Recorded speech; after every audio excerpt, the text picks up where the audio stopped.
ቅዱስ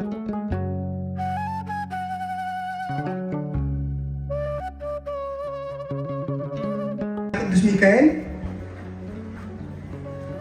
ከመከራ ያወጣችኋል፣ መንገድ ያስተካክልላችኋል፣ ስንቅ ያቀብላችኋል፣ መጋቢ ነው፣ ካሰባችሁት ያደርሳችኋል። ቅዱስ ሚካኤል የመንገድ መሪ ነው፣ ስንቅ አቀባይ ነው፣ ከመከራ ጠባቂ ነው። ርስት የሚያወርስ መልአክ ነው ቅዱስ ሚካኤል። መጽሐፈ ኢያሱ ላይ እንደተጻፈ እስራኤል ኢያሪኮ ሊደርሱ ሲሉ አንድ ቀይ ጎልማሳ ተገለጸለት። ከኛ ወገን ነው ወይስ ከጠላቶቻችን አለው። ኢያሱ እኔ እግዚአብሔር የመላእክት አለቃ ነኝ እንጂ ከእናንተም ከነሱም አይደለሁም ማለት እግዚአብሔር ግንብ አፍርሼ የጠላት ሀገር ርስት አወርሳችኋለሁ ብሏቸዋል ብሎ ለኢያሱ ደስታን ያበሰረው የብሉይ ኪዳን መጋቢና የኢያሪኮን ግንብ በማፍረስ የረዳቸው የናፈቁትን የአባቶቻቸውን ርስት እንዲወርሱ የረዳቸው ርስት የሚያወርስ ስደት በቃ የሚል መልአክ ቅዱስ ሚካኤል። ቅዱስ ሚካኤል ጠላትም ይዋጋል፣ ሀገር ይጠብቃል። ትንቢተ ኢሳይያስ ምዕራፍ 37 ላይ ስትመለከቱ ሰናክሬም የሚባል የፋርስ ንጉሥ ነበር። ሰናክሬም 10ን ነገድ የእስራኤል ወገኖች የማረከ ነው። 10ሩ ነገድ የሚባሉት ሰሜን እስራኤል ላይ የሚኖሩት ናቸው። እና መጀመሪያ መጥቶ ሳለ ሰናክሬም እስራኤልን ለመውረር መጥቶ ሳለ የእስራኤል ንጉሥ ወደ ሁለቱ ነገድ ንጉሥ ወደ ኢየሩሳሌም መጥቶ አንተም ገብር ለጣዖትም ስገድ አለው። እኔም አልሰግድም ጣዖትም አላመልክም አለ። በማን ተመክተ ነው እንዲህ የምትለኝ? የሙሴን ታቦት እንደሆነ ያችን ወይም የተቀጠቀጠ ሸንበቆ የመሰለ የሙሴን በትር እንደሆነ አያድንህም፣ ቶሎ ብትገባ ይሻልሃል አለ። ሕዝቅያስ ንስሐ ሲገባ ሲያለቅስ የእስራኤል ንጉሥ ነው። በአንድ ቀን 185,000 የሰናክሬም ወታደሮች አልቀው እንዲያድሩ ያደረገ ቅዱስ ሚካኤል።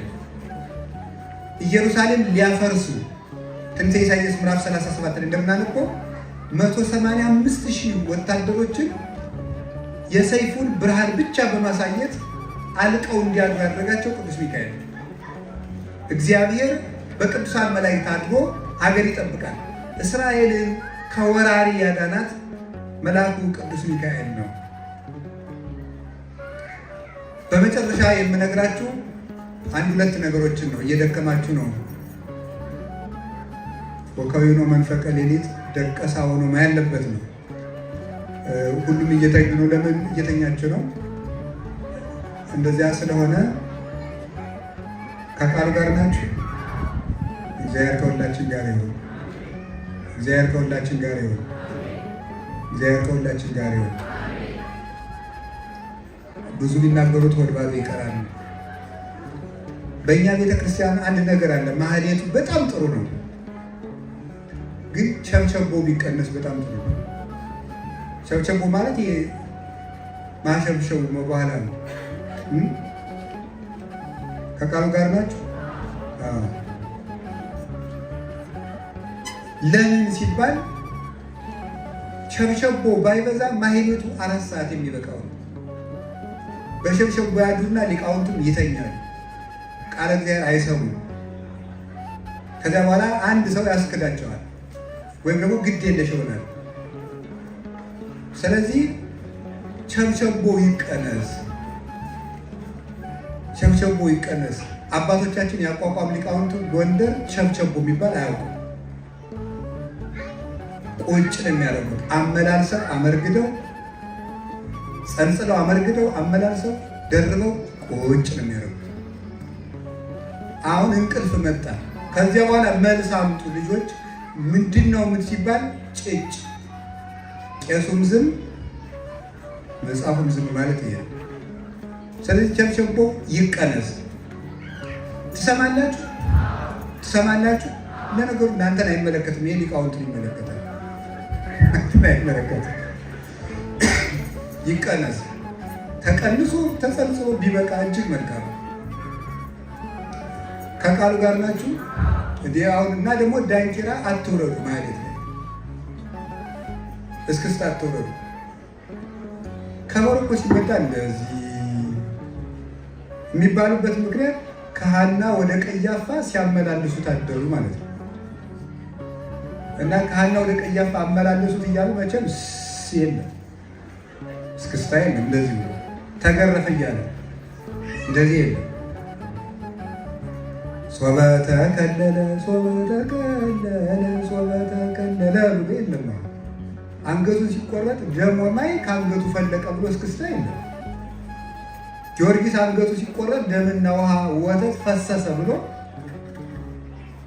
እስክስታ የለም። ያለ ልቅሶ ቃለ ማሕዘኒ ነው ያለ። ስለዚህ ለቃለ እግዚአብሔር ትኩረት ሊሰጠው ይገባል። ህዝቡ እየጠፋ ነው። ወንጌል ሲመጣ እንቅልፋችሁን አትተኙ። በመምህር አምላክ እንዴ ነው ነው በጣም ቤተክርስቲያን እንዴት አድርገን እንጠብቃት ነው? አሁን እኮ ከፋን በጭም ከእናት አባታችሁ የወረሳችሁትን ሃይማኖት የያዛችሁት የእናንተ ልጆች እንዴት አድርገው ይይዙት?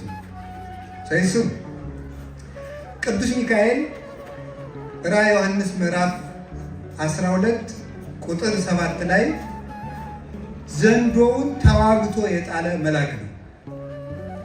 ዘንዶ የተባለ ዲያብሎስ ነው። ዘንዶ የተባለበት ምክንያት በሁለት ምክንያት ነው።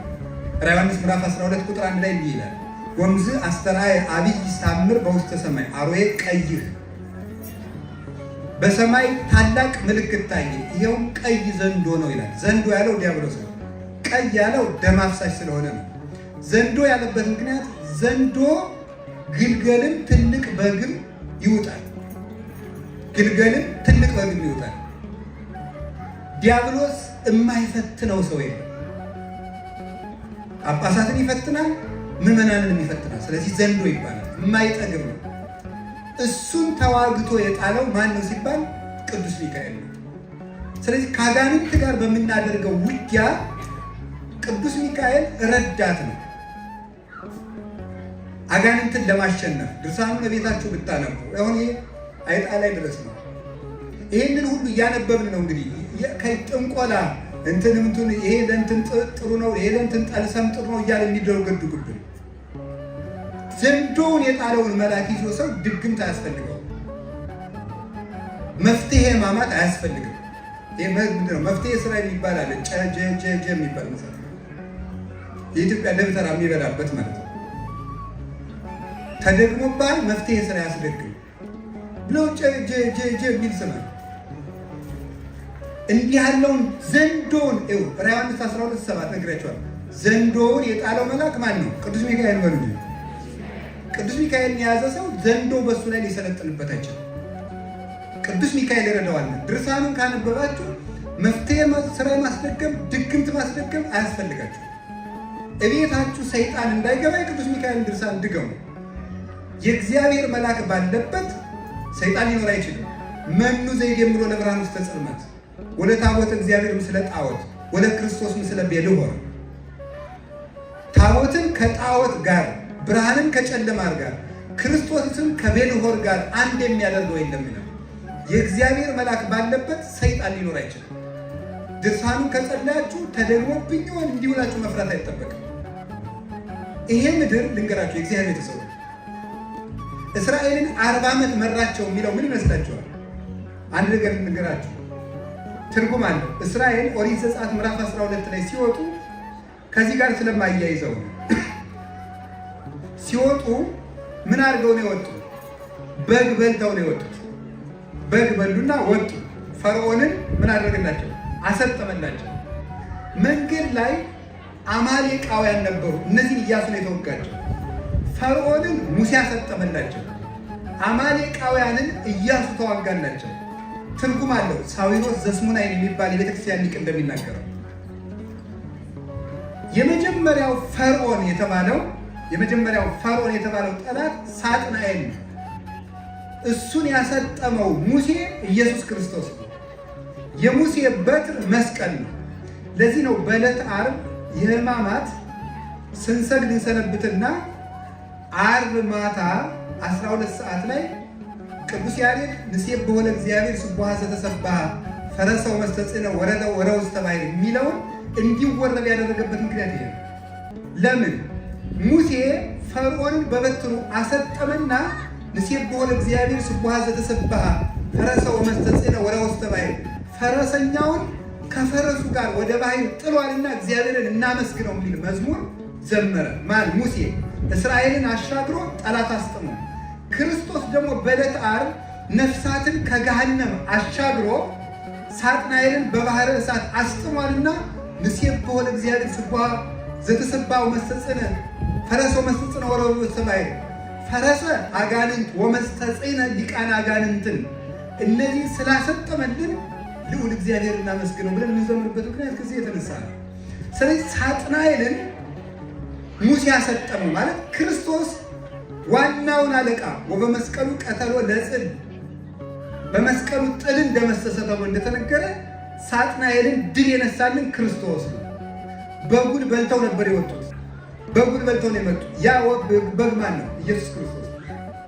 ግብፅ ማለት የቃሉ ትርጉም ጨለማ ማለት ነው። ቃሉ በቃል ሲተረጎም ግብፅ የሚለው ቃል ሲተረጎም ጨለማ ማለት ነው። ከግብፅ መውጣት ማለት ከሲኦል ከድንቁርና ከኃጢአት መውጣት ነው። በጉን በልቶ መውጣት ማለት ክርስቶስን ተመግቦ ከሲኦል መውጣት ማለት ነው። ሙሴ ክርስቶስ በትሩን መስቀል ነው። እስራኤል ምዕመናን ናቸው። ከዚያ በኋላ ተመልከቱ፣ የ40 ዓመቱ ጉዞ ምንድን ነው ስትሉ ክርስቶስ ሰይጣንን ድል ከነሳልን በኋላ እኛ በዚች ምድር የምንኖረው ኑሮ የእስራኤል የ40 ዓመቱ ጉዞ ነው። ሙሴ ፈርዖንን ከገደለላቸው በኋላ 40 ዓመት ግን በዚች ምድር በውጣ ውረድ ኑረዋል። ክርስቶስ ሰይጣንን ድል ቢነሳልንም በዚች ምድር ግን የውጣ ውረድ ሕይወት እንኖራለን። ፈርዖን ቢሰጥምም ትግል ግን አይቆምም። ለምን? አማሌቃውያን ስላሉ። ሳጥናኤልን ድል ቢነሳውም አጋንንት ዛሬም ይከራከሩናል። ያንን የሚከራከሩልን ሙሴ ከሞተ በኋላ ካህናት እንደተከራከሩላቸው የሚከራከሩልን ካህናት ናቸው።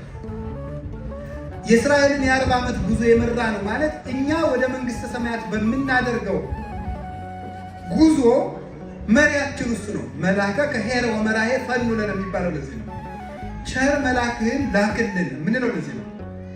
እስራኤል ርስት እንዲወርሱ ግንብ ሲፈርስ የረዳቸው መልአክ ቅዱስ ሚካኤል ነው። ግንብ እንዲፈርስ የረዳቸው መልአክ። ኃጢአታችን እንዲፈርስ የሚረዳን መልአክ ቅዱስ ሚካኤል ነው። ካህኑ ቅዳሴ ሲቀድስ ይዞራል።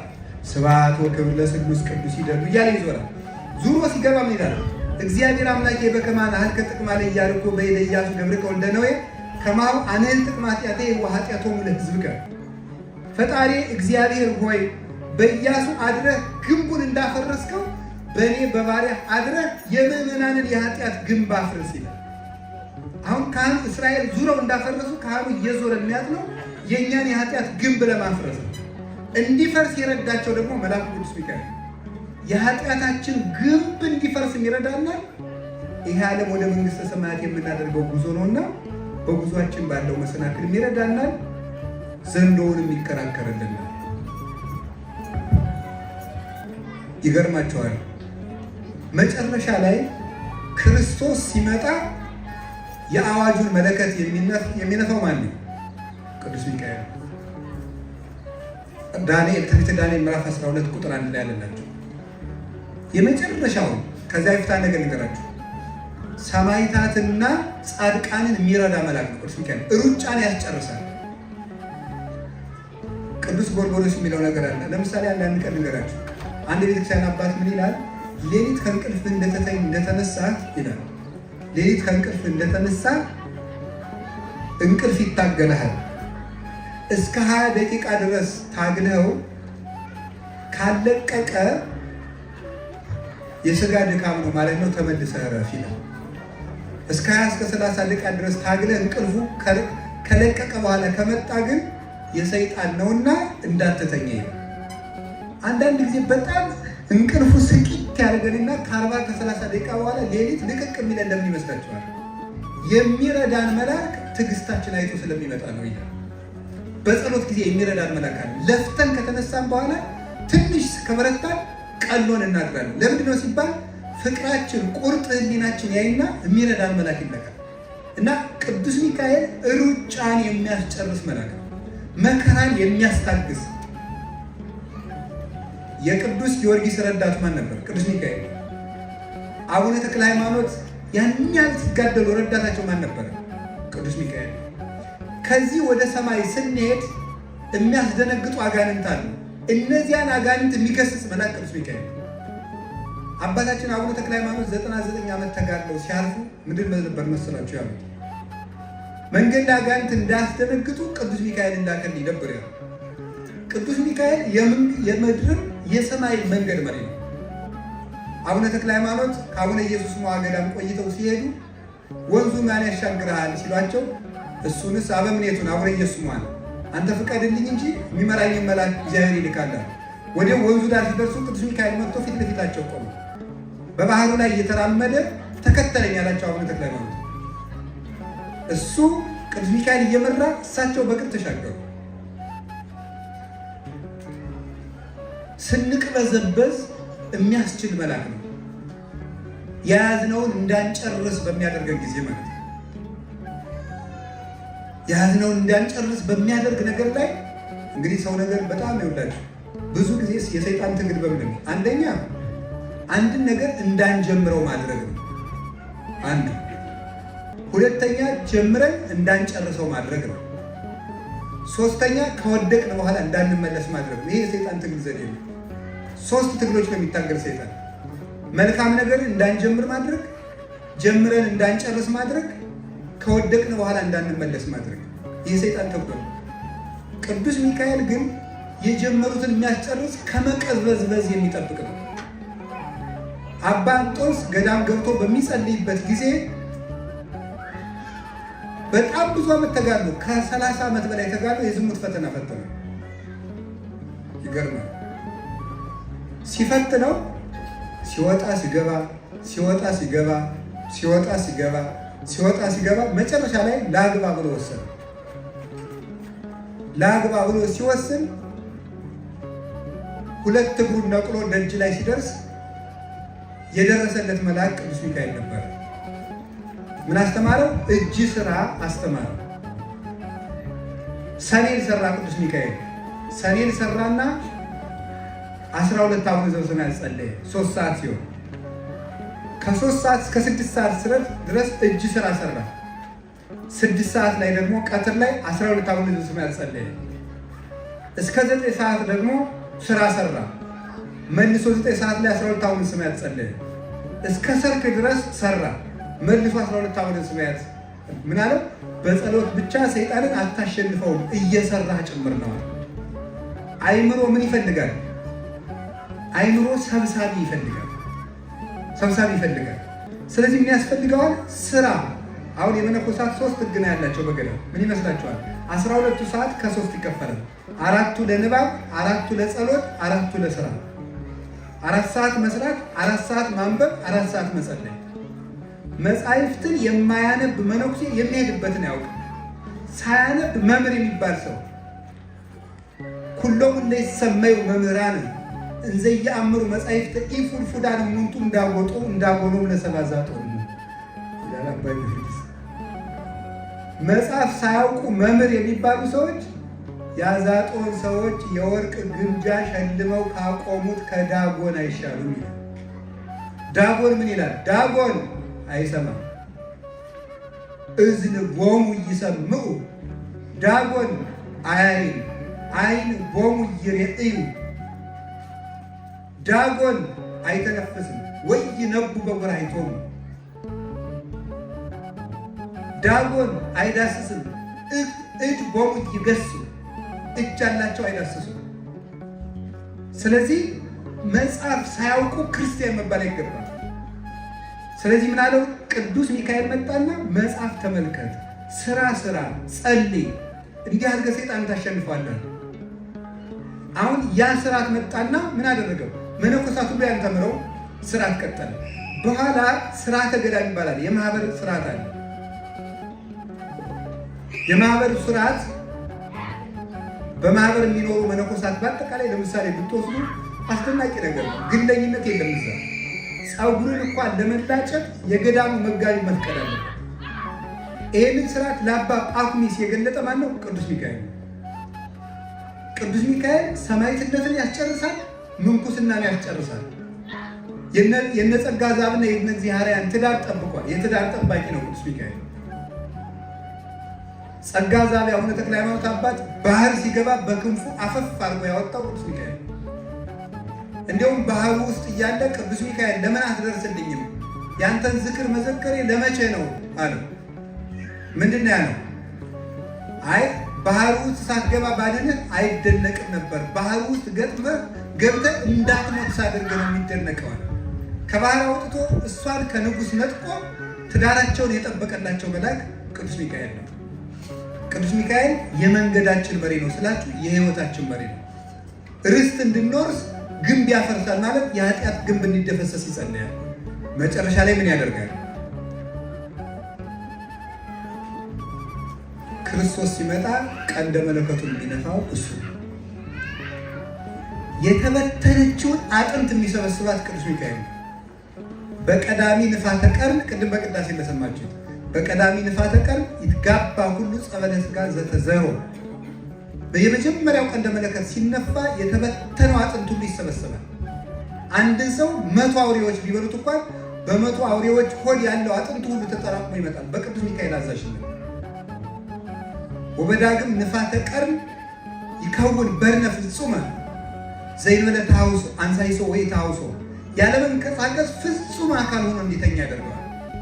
ይትነስው ምውታን እንዘ ይጸውሩ ምግባሮሙ ዘገብሩ በዲበ ምድር በመዋዕለ ሕይወቶሙ በሕይወታቸው ሳሉ በምድር የሰሩትን ስራ ይዘው በሦስተኛው ቀንደ መለከት ሙታን ይነሳሉ ይላል። ቅዱስ ሚካኤል የደቀቀ አጥንታችን የሚሰበስብ የፈረሰ አካላችን የሚሰራ በማን? በእግዚአብሔር ትእዛዝ እንድንነሳ ከሞት የሚቀሰቅሰንን ቃል የሚናገር የሕይወት መልእክተኛ መልአክ ነው። ምን ይላል ነው? ወይመጽእ አመ ይሰምዑ ሙታን ቃለ እግዚአብሔር። ሙታን የእግዚአብሔርን ቃል የሚሰሙበት ጊዜ ይመጣል፣ የዚያን ጊዜ የሚነሳሉ ነው የሚል ዮሐንስ ወንጌል ምዕራፍ 5 ይላል እኮ። ቅዱስ ሚካኤል የሚቀሰቅሰን በማን ነው? በእግዚአብሔር ቃል። ምን የሚል ነው ይላሉ? ጌታ ሲመጣ ቅዱስ እግዚአብሔር ሲል እንጂ ቱቱቱቱቱቱቱ የሚባል መለከት የለም። ይዘኝ ቅዱስ እግዚአብሔር ሲል የተበተነ ሁሉ ይሰበሰባል። ቅዱስ ኃያል ሲል በፍጹም በድን የሆነ አካላችን ይሰራል። ቅዱስ ሕያው ዘይመውት የማይሞት እግዚአብሔር ሕያው እግዚአብሔር ብሎ ሲጠራ ደግሞ ሁላችን እነሳለን። ቅዱስ ሚካኤል ሰብሳቢ መልአክ፣ ጠጋኝ መልአክ እና የሚያነሳ መልአክ ነው። የተበተነችውን ሀገራችንን ይሰብስብልን፣ የተሰበረ ልባችን ይጠግንልን፣ የወደቅነውን እንድንነሳ እጃችንን ይዞ ያንሳል። ከእስር ቤት የሚያወጣ መልአክ ነው ቅዱስ ሚካኤል። እስር ቤት ያወጣል። እንግዲህ እስር ቤት እኔ አውስትራሊያ ነው ያለው አልታሰርም አትበሉ። ብዙ እስራት አለ አይደል? የነፍስ እስራትም አለ። የታሰሩት ቅዱስ ጴጥሮስን ከእስር ቤት ያወጣው እሱ ነው። ከታሰረበት ገብቶ ምንድን ያደረገው? ተነስ ቅንት አውቀከ ተስአና ሳይልከ ወገበን ታጠቅ፣ ጫማን ተጫማ ብሎ ከተዘጋ ወህኒ ቤት ያወጣው ቅዱስ ሚካኤል ነው። እየመራ ከሚጸልዩ ከማህበረ ምዕመናን የጨመረው እሱ ነው። ስለዚህ አውፅአኒ እሞቅህ ለነፍሴ ሰውነቴን ከስራት አውጣን ብለን በጸለይን ጊዜ መጥቶ ከስራት የሚያወጣን የሚራዳን መልአክ ቅዱስ ሚካኤል ነው። ከሰዓት የሚያወጣ ምስጢር የሚገልጥ ወጥመድን የሚያሳልፍ ዕዳ የሚያስደመስስ የተጻፈብንን ምክር ሁሉ የሚለውጥ ክፉ ምክር የሚመጣ ከዲያብሎስ ነው። አመፃ ወጻት መዛግብቲሃ ክፋት ከማደሪያዋ ወጣች ብሎ መጽሐፈ ሄኖክ ምዕራፍ 12 ቁጥር 1 ላይ እንደነገረ ጌታችን ኢየሱስ ክርስቶስም እስመ ሐሳዊ ውእቱ ወአቡኃ ለሐሰት እስመ እምትካት ቀታሌ ነፍሰ ሰው ውእቱ ወከአዌ ደም ከጥንት ጀምሮ ነፍሰ ገዳይ ነው ብሎ እንደነገረን ክፉ ምክር ሁሉ የሚመከር ከዲያብሎስ ነው። ክፉ የሚመክሩብን ሰዎች ምክራቸውን የመለወጥ ኃይል ያለው መልአክ ቅዱስ ሚካኤል። እንግዲህ ቅዱስ ሚካኤል እግዚአብሔር በሚሰጠው ነገር ሁሉ ቅዱስ ሚካኤል አለበት። እድሜ ቅዱስ ሚካኤል ያስጨምራል። ሉቃስ ወንጌል ምዕራፍ 13 ላይ ብታነቡ አንድ አትክልት የተከለ ሰው ነበረ። ዛፊቱ አፍርታ እንደሆነ ምንድን ነው ያለው? ሊያይ መጣ፣ አላፈራችም። በሁለተኛው ዓመት መጣ፣ አላፈራችም። በሶስተኛው ዓመት መጣ፣ አላፈራችም። ሎሌውን እንቁረጣት አለው። ሐሪፈኒ አንድ ዓመት ባክተውኝ እስከ እከሪ ታቿን እስከምቆፍርላት ውሃ እስከምጠጣት ድረስ እስከ አንድ ዓመት ታገሳት አለ። ይሄ ባለአትክልተኛ የተባለ ክርስቶስ ነው። ተክል የተባልን እኛ ነን። 3 ዓመት ሙሉ አላፈራችም ማለት በወጣትነት ዘመን ፍሬ የሌለን፣ በጉልማሳ ዓመት ዘመን ፍሬ የሌለን፣ በእርጅና ጊዜም ፍሬ የሌለን ሆነን መገኘታችን ነው። አይ ሌላውን መሬት እንዳታጠፋ ትቆረጥ ማለት እነዚህ እንግዲህ የምግባር ፍሬ አፈሩን ይቀሰፉ ብሎ እግዚአብሔር ሲያዝዝ ቅዱስ ሚካኤል እባክህ የዘንድሮን እስከ ኮተኩታት ማለት ንስሐ እስከምትገባ ምግባር እስከምታፈራ ድረስ ጠብቃት ብሎ ያለ ጊዜያችን እንዳንቆረጥ እድሜ እንዲቀጠል የሚያደርግ መልአክ ነው። ሎሌ የተባለ የእግዚአብሔር አገልጋይ ስለሆነ አሁን ቅዱስ ሚካኤል የማያደርገው ምን ነው? ነፃነት ይሰጣል፣ መንገድ ይመራል፣ ስንቅ ያቀብላል፣ ከሞት ይጠብቃል፣ ውጊያን ይዋጋል፣ ጠላት ይጠብቃል፣ የጀመርነውን ያስጨርሳል፣ ዲያብሎስን ይከራከራል፣ ግንብ ያፈርሳል፣ ርስት ያወርሳል፣ ጤና ይሰጣል፣ ከስራት ያወጣል፣ የተበተነ ይሰበስባል፣ የተጻፈ ክፉ ምክር ለባህር እንደደመሰሰው ይደመስሳል፣ ከፈጣሪው እየተላከ ጸሎት ያሳርጋል። ቅዱስ ሚካኤል ለሁሉም የሚበቃ መልአክ ነው። ስለዚህ የእግዚአብሔር ቤተሰቦች ሚካኤል ሆይ ከቅዱሳን መላእክት እንዳንተ ያለ ልዑል ማን ነው ብሎ ሊቁ ያመሰገነው ከዚህ የተነሳ ነው። እንዳንተ ያለ ከፍ ያለ የለም። ሚካኤል መልአክ መላእክት መኑ ከማከ ልዑል አስተምህር ለነ በአሰርቱ አርባዕቱ ትንቢርናከ ማሮም ጊዜው ተሳለው ብለህ ለምንልን። አንድም ደግሞ 12 በዓላት አሉ፣ የወር በዓላት። አንዱ በዓል ጳጉሜን 3 ከቅዱስ ሩፋኤል ጋር አብሮ ክብር አለው። አንዱ በዓል ህዳር 13 ከአእላፍ ጋር አለው። 14 ይመጣሉ። በእነዚህ 14 በዓላት ለምነን እግዚአብሔር አስታርቀን ብለን እንለምነዋለን። እግዚአብሔር ምሕረት ይላክልን፣ ለሀገራችን ምሕረት ይላክልን፣ ዳብዛው የጠፋብንን ሁሉ መንገድ ያመልክተን። የቅዱስ ሚካኤል ረድኤት ከሁላችን ጋር ይሁን። ቆየ። መስዋዕት ለእግዚአብሔር።